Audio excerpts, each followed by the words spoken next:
Won the debate on drag and why it's an essential part of American culture. Come with me, you will not be disappointed. Here's my cat. Okay, stay with me. In World War I and in World War II, we put on musical reviews to raise money for the U.S. Army. Crazy, insane, I know.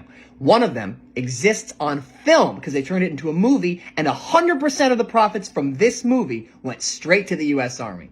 And guess what it features? This is a cast of 300 active duty World War II soldiers. These are all men who, when they finished this performance, went back to the front lines. Merrily we appear on the scene, hostess of the stage door canteen.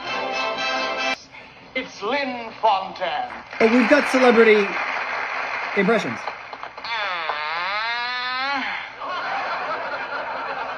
What a lovely group of soldier boys we have here tonight. Bits. Now, Don't worry, it's not the only drag number. You thought it was just the one?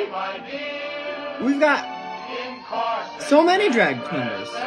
In corsets and dresses. Darling, this is as American as it gets. Oh, I know what you're going to say. But it's not for children, right? These are for adults. Gosh, just like he looks in the newsreels. hey fellas, the president. Performing for children and the president in full drag. The Army is performing in full drag for children and the President of the United States in 1943. It is as American as it gets. So do not tell me that this is not anything other than a patriotic form of artistic expression that has been around for a long time. It's driving me crazy. It's driving me crazy that we're in this moment when this is how we beat the fucking Nazis. But I'm not done.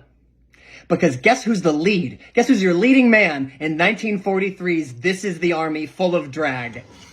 Ronald Reagan. We won! This is it! This is it! This is drag funded by the U.S. Army to raise money for the war against Hitler, starring Ronald Reagan. I rest my case.